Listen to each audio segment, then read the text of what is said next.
Today I wanted to talk about healing and understanding how to receive and give in a balanced manner, and also understanding how to heal certain wounds within yourself in order to truly be able to receive and give. Because I think it's important to understand when it comes to having a strenuous relationship with your parents, with your mother or your father, in whatever capacity that is, whether they were in your life or not. I think it's important to understand that that plays a big role in how you receive and how you give. And it plays a big role in if you have the type of attachment styles you have, if you have an anxious attachment style, or if you have a abandonment wound or a avoidant attachment style. I think it's all wrapped up in having some type of abandonment wound within your connection to your parents, and understanding that that has a lot to do with the duality of your masculine and feminine energy. And I think it's important to understand to heal your masculine and feminine energy if you want to step more into a go-getter role and create. You have to put yourself in a position to be in that masculine energy and heal that space, especially if you're trying to be an entrepreneur or you're trying to get to the next level at your job or whatever the case may be. Being able to be strong and determined and really confident in what you are doing is important. And in order to be that, you have to allow yourself to feel safe in your masculine energy. And I think it's important to understand the root of everything that you do in order to really build on a strong foundation, or break down what you need to break down to start over on a strong foundation. And so that's why I think it's important to know how to heal and release the things that you need to release. And for me personally, I also use astrology to heal and release the things that I need to release. For example, right, my sun sign is a Taurus, my Venus and my moon sign is a Pisces, and my rising sign is a Leo. And I think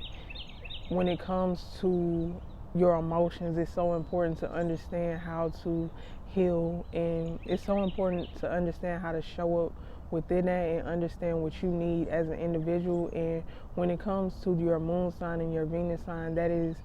the perfect way to connect to your emotions and understand what you need to feel love and how you express love. When it comes to your Venus, how you express love, and when it comes to your moon sign, how you need to really feel love. And so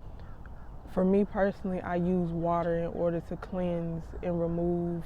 trauma or heaviness. So when I take showers, I set the intention that that water flows over me to release and let go of trauma, hurt, and pain, or whatever I'm storing within my body. Or I go to the river, or I go to a body of water to really just sit there in peace and absorb the energy of that, setting the intention to just release and let go and be in a still space when I'm around water. And when it comes to my rising sign, which is, in my personal opinion, that masculine energy, which you step into what people see first, it is Leo, and that is the element of fire. So I use, when it comes to my self-concept, when it comes to the way that I view myself or what I need to release in that manner, I use fire. So I'll write down certain things and I'll burn it. I'll burn a piece of paper, or if it's something that I feel like is holding me back, I'll write it down and I'll burn it, and I'll set the intention to release it. Or when it comes to my sun sign, which is Taurus, I love to be out in nature, which is why I'm always making videos when I'm outside, because I love to be out in nature, and I feel like it's a space for me to be able to channel and connect to my true wisdom as well. And so I think it's important to understand when it comes to the different elements to use it in your favor in order to, in your chart, in order to release and heal in a capacity that you can really embody and release what you need to release, or embody what you need for yourself to show up in a space of true authenticity as well. And so when it comes to air signs, I think it's important to understand that that is the mental space. So understanding how to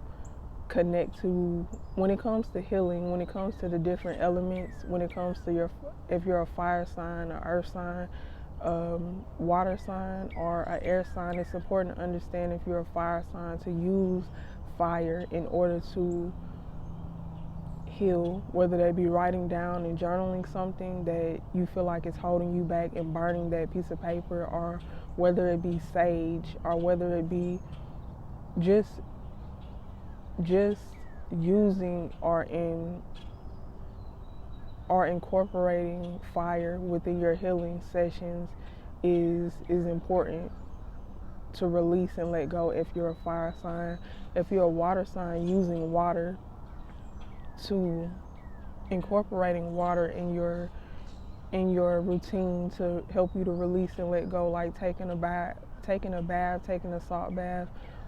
taking a shower, or going around bodies of water, and really just sitting there and allowing yourself to be in the present moment. Or if you're an air sign, like I said, using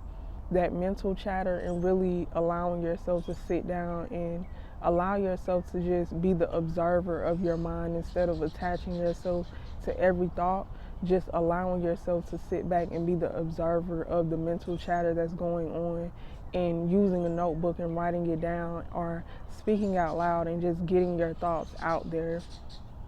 I think it's important for an air sign to really connect to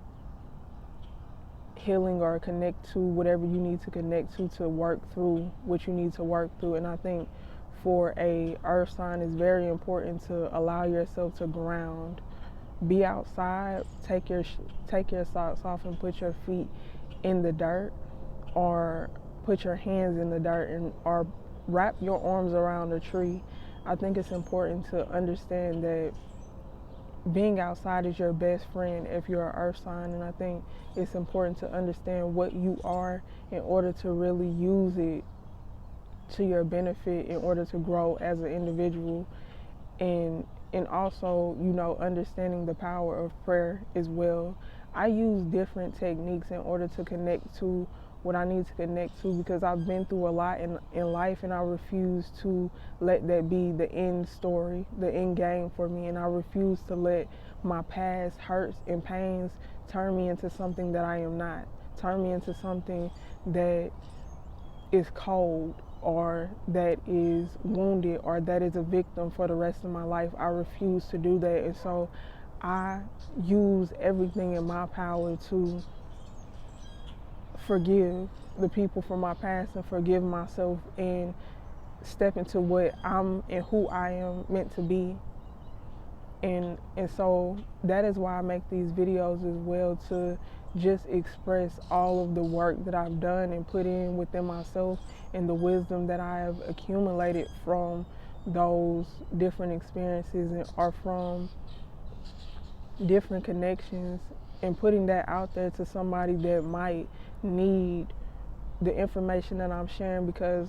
I needed this at one point in time. And so that is why I make the videos that I make. But I think it's important to understand your wounds at a core level so that you can heal them, because sometimes you have to know what something is for you to heal it.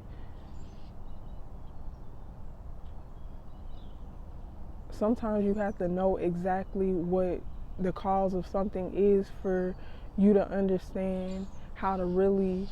dig deep within it. And sometimes you just need to allow it to come up. And triggers is what allows those things to come up. So that's why I think it's important to use triggers as a map to really connect to what you need to connect to, and allow whatever is coming up when it comes to other people and different connections, to use that to embody what you need to embody, or see what you need to see within those connections, to be a healthier version of yourself.